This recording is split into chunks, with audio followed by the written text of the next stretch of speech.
Bienvenidos comunidad de relatos secos escalofriantes, hoy tenemos un nuevo relato de misterio y terror. No se les olvide suscribirse, comentar, darle like y compartir porque el terror se comparte. Hola comunidad, mi nombre es Beatriz. Hoy yo les contaré mi historia de terror. Esto no me pasó a mí directamente, pero sí a mi abuela Francisca, y fue ella quien me lo contó con sus propias palabras, cuando yo era niña, mientras nos envolvíamos en una cobija frente al fogón de su casa. Sus manos temblaban un poco cada vez que llegaba al peor parte, y a veces se detenía para mirar por la ventana como si temiera que algo estuviera escuchando.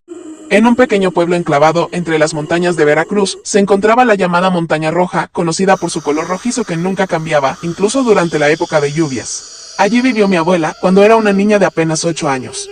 El pueblo era pequeño, todos se conocían entre sí y la vida pasaba despacio, con los días marcados por el sol que subía detrás de las cumbres y bajaba temprano entre ellas. La gente hablaba poco sobre la montaña solo cuando era necesario, como cuando alguien tenía que pasar cerca para ir a otro pueblo, y menos sobre lo que realmente sucedía ahí. Mis bisabuelos nunca la dejaban ir sola más allá del río que cruzaba el borde del pueblo, y cada vez que veían a alguien dirigirse hacia la Montaña Roja, cruzaban las manos y rezaban en silencio. Hace muchos años, en los días más oscuros de la Revolución, una joven llamada Lucía vivió una tragedia que cambiaría su vida y la del pueblo para siempre. Mi abuela me contó que Lucía era una mujer de unos 20 años, con el cabello largo y oscuro, que siempre llevaba recogido con un pañuelo de colores. Todos la conocían por su gran habilidad con las hierbas curativas, aún los ancianos la buscaban cuando alguien estaba enfermo, porque sus remedios siempre funcionaban mejor que los que traía el médico del pueblo cercano, pero también por su aislamiento. Había perdido a su única hija, una niña pequeña de 3 años llamada Marta, que murió durante una epidemia que azotó el pueblo cuando mi abuela aún era bebé. Los médicos vinieron de todos lados, pero no pudieron hacer nada para detener la fiebre que se llevaba a los niños uno tras otro. Después de la muerte de Marta, Lucía cambió por completo. Dejó de salir a ayudar a la gente. Cerró las puertas de su casa y se retiró a una choza que construyó con sus propias manos en las faldas de la Montaña Roja, en un lugar donde apenas llegaba la luz del sol. Allí se dedicaba a estudiar antiguos libros que nadie había visto antes. Mi abuela dijo que su madre le contó que Lucía los había encontrado en la casa de su bisabuela, enterrados bajo el suelo del patio, y que según ella, esos textos le enseñarían rituales para traer de vuelta a los muertos. Al principio, la gente sentía lástima de ella. Algunas mujeres del pueblo iban a dejarle comida cerca de su choza, pero Lucía nunca las recibía, solo salía a tomar lo que dejaban cuando ya no había nadie cerca. Pero con el tiempo, empezaron a murmurar sobre su extraño comportamiento. Mi abuela me dijo que ella misma vio a Lucía varias veces en el camino de la montaña, especialmente cuando llegaba la noche. Pasaba horas y horas frente a hogueras de colores extraños, verde oscuro y rojo sangre, que no producían humo como las normales, sino un vapor espeso y dulzón que se quedaba flotando en el aire. Murmuraba palabras bajas que nadie entendía y recolectaba plantas silvestres con hojas puntiagudas y flores negras que nadie se atrevía a tocar, ni siquiera los que sabían de hierbas. La gente empezó a decir que había hecho un pacto con fuerzas oscuras, que se había convertido en una bruja. Una tarde, en el ocaso del sol, cuando el cielo se pintó de los mismos colores que la montaña, Lucía desapareció de su choza.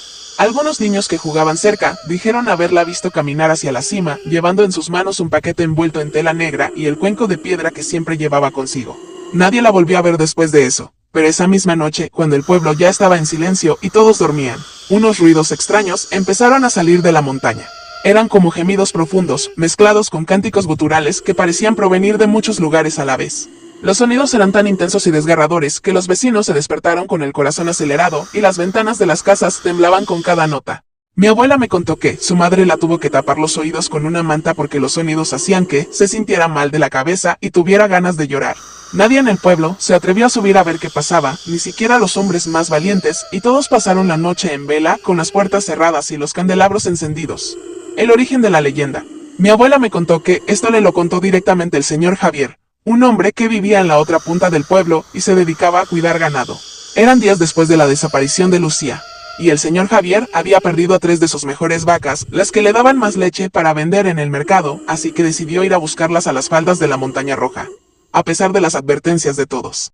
Me dijo mi abuela que el señor Javier llegó a la casa de mis bisabuelos esa noche, temblando de pies a cabeza, con la ropa rasgada por las ramas y los ojos llenos de un miedo tan profundo que parecía que nunca más volvería a ser el mismo. Se sentó en el suelo porque no podía mantener la postura y tomó un trago de agua antes de poder hablar. Él contó que había caminado por los senderos de la montaña hasta el anochecer, llamando a sus vacas con su voz fuerte, pero solo recibió eco como respuesta. Cuando empezó a hacer oscuro, vio una luz que brillaba entre los árboles, más arriba de lo que estaba su choza. Pensó que quizás alguien más estaba ahí, así que se acercó despacio, cuidando de no hacer ruido. Allí, en un claro cubierto por los árboles, vio a una figura envuelta en una capa negra gruesa que brillaba con destellos verdosos cada vez que el viento movía sus pliejes. Era Lucía, pero su apariencia había cambiado completamente. Sus dedos se habían convertido en garras largas y oscuras, con uñas como cuchillos, y su piel tenía un tono grisáceo y escamoso que parecía no pertenecer a un ser humano. En sus manos sostenía el cuenco de piedra que todos conocían, pero ahora contenía un líquido brillante que parecía quemarse sin consumirse, y alrededor suya bailaban pequeñas luces flotantes que se movían como ojos vivientes, siguiendo cada uno de sus movimientos. Lucía estaba de pie frente a un círculo dibujado en el suelo con tierra roja y huesos pequeños, y encima de una piedra grande había colocado lo que parecía ser un muñeco hecho de tela y pelo. Cuando el señor Javier intentó retroceder en silencio, pisó una rama seca que crujió con un sonido fuerte en el bosque callado.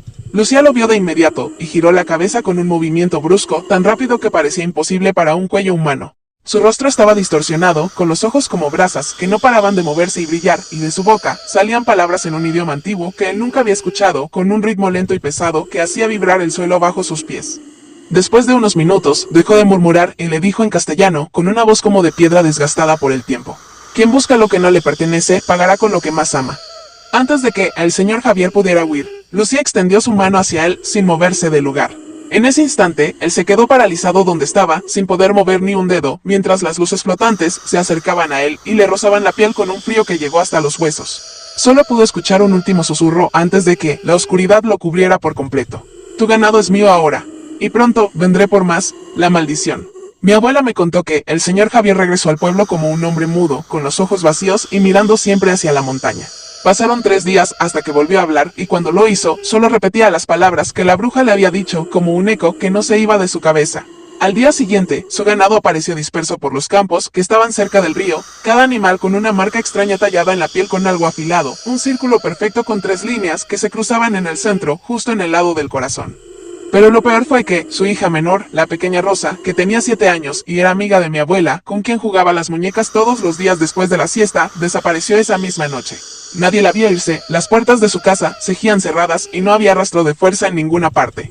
Solo se encontró una nota en la mesa de la cocina, escrita con una tinta oscura que parecía secar recién y tenía un olor metálico fuerte: ella me pertenece. La he elegido para ser mi aprendiz. Desde ese día, se dice que la bruja Lucía de la Montaña Roja busca constantemente nuevos discípulos entre los niños del pueblo.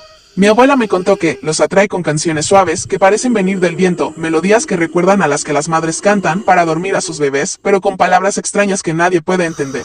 O con luces brillantes que bailan entre los árboles. Ella misma las vio una vez cuando iba a buscar leña cerca del río, justo al pie de la montaña. Las luces eran de color verde y azul, y se movían como si la llamaran a seguirles.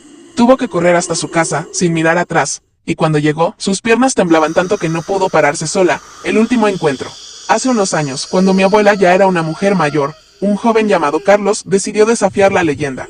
Era primo mío, de parte de mi padre, y siempre fue muy valiente o quizás demasiado seguro de sí mismo. Armado con una antorcha y un cuchillo que dijo que le daría suerte, subió a la montaña, durante una noche sin luna, cuando el cielo estaba tan oscuro que no se veía ni el camino. No escuchó las advertencias de los ancianos, ni las de mi abuela, que le rogó que no fuera.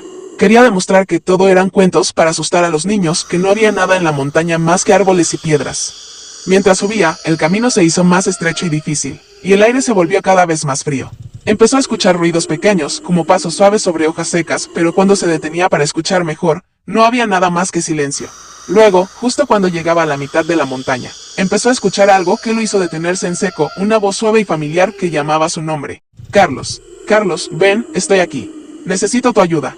Era la voz de su hermana menor, Sofía, que había muerto hace años cuando se ahogó en el río durante una crecida. Carlos se quedó desconcertado, porque esa voz era exactamente como la recordaba, con ese matiz dulce que tenía cuando le pedía que la ayudara con sus deberes. Dio un paso más, moviendo la antorcha para iluminar el camino, pero no veía a nadie. De repente, un olor a humo y hierbas amargas llenó el aire, y el viento empezó a soplar con fuerza, haciendo que la antorcha temblara. La voz sonaba más cercana ahora, más urgente, como si estuviera justo detrás de él. Ven, hermano, ven, que te cuento algo importante. Estoy tan sola aquí. Sin poder evitarlo, Carlos respondió con la voz temblando un poco: Sofía, ¿dónde estás? ¿Qué te pasa? Fue lo último que dijo. En ese mismo instante, una risa estridente niña y a la vez antigua llenó la noche, seguida de un grito desgarrador que hizo que los pájaros salieran volando de los árboles. Los que estaban abajo, en el pueblo, escucharon el sonido de ramas rompiéndose y piedras cayendo por la ladera, y luego solo silencio. Nadie encontró su cuerpo, pero días después apareció en la puerta de su casa una de sus botas, limpia y bien cuidada, con la marca del círculo y las 3 líneas tallada en la suela con una precisión perfecta. Hoy en día, los aldeanos dicen que, en las noches más oscuras, cuando el viento sopla fuerte entre las montañas, se pueden oír los cánticos de la bruja Lucía de la Montaña Roja. Si uno se acerca demasiado al camino que lleva a la cima, puede sentir el aliento frío en su cuello, aunque no haya nadie cerca, y escuchar un susurro al oído que repite siempre las mismas palabras. Ven, te he elegido a ti. Ven, te estoy esperando. Mi nombre es Beatriz, y esta fue mi historia. Nosotros somos Relatos Ecos Escalofriantes, hasta la próxima pesadilla.